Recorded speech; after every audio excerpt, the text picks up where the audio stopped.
You feeling lucky, punk? Do ya? We're gonna be taking a look at Clint Eastwood's watches. Did he fire 6 shots or only 5? This isn't a good Clint Eastwood impression, okay? I'm not an impressionist.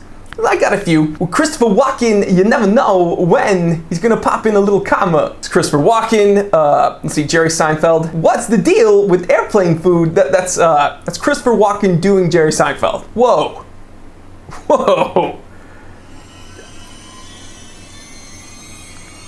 That's not what I meant. It's 1:45 p.m. Let's get down to business.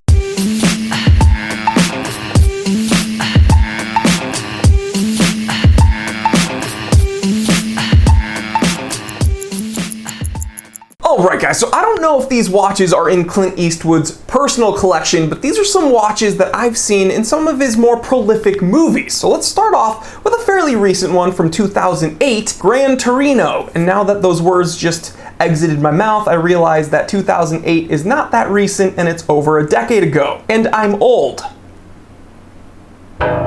So in this movie, Clint Eastwood plays a veteran and he's kind of, set in his ways, a bit stubborn, a bit cynical, and he expresses himself as a crotchety old man. But playing a very proud old school American, it makes sense that he would wear an old school American watch. And from some of the still frames that I've seen, it looks like he's wearing a Hamilton with a date complication. Now I think it looks most similar to Hamilton Cal 62 date. Next up, one of my favorite Clint Eastwood movies, Heartbreak Ridge, coming out in 1986. Now in Heartbreak Ridge, Clint Eastwood plays former Medal of Honor recipient Marine Gunnery Sergeant Thomas Highway, and you can see throughout the movie he's wearing a Casio G-Shock DW300.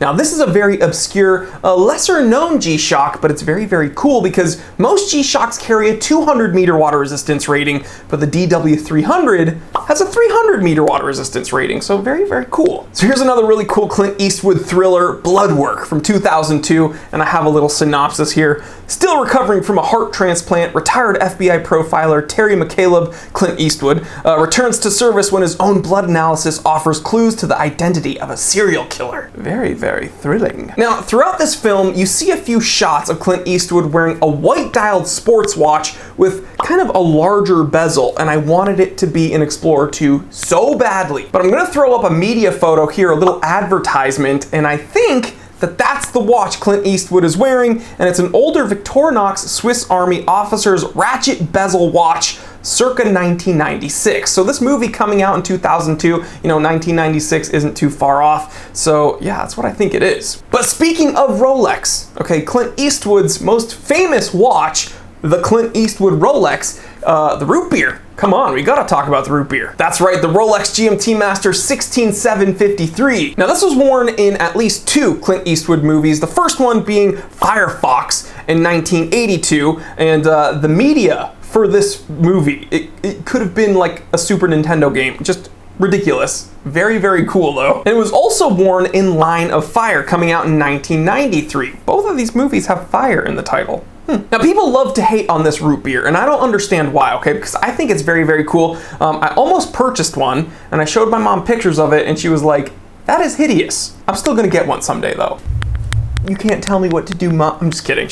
Your moms are always in charge no matter what. But yeah, I think it's a really cool mix of, stainless steel, some precious metal. They're often found on a Jubilee bracelet. You can find them on an Oyster bracelet. You're getting the GMT complication. You're getting, at least a 100 meter water resistance rating. I think this is one of the coolest, kind of more obscure vintage Rolex sports watches. Again, most people, when they're looking at GMT Masters, they're looking at the Pepsis.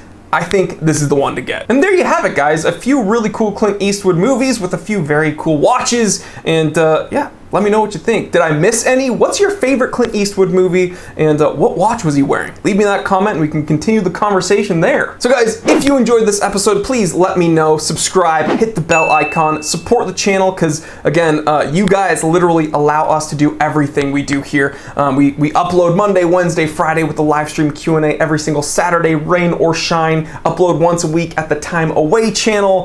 We have the Time Teller shop link in the description below. We have my affiliate Amazon store link in the description below as well. So all these different ways you can support the channel. But again, the easiest way, just subscribe. So as always, like, comment, and subscribe. Share this with everyone. I'm Jory Goodman, the Time Teller, and always remember, I didn't invent time, I just tell it.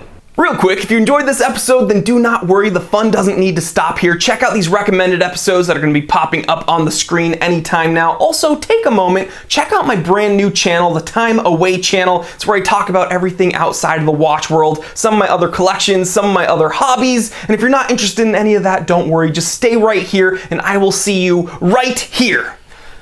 Because I never leave. I am trapped inside of this camera. Some mess ups. Whatever.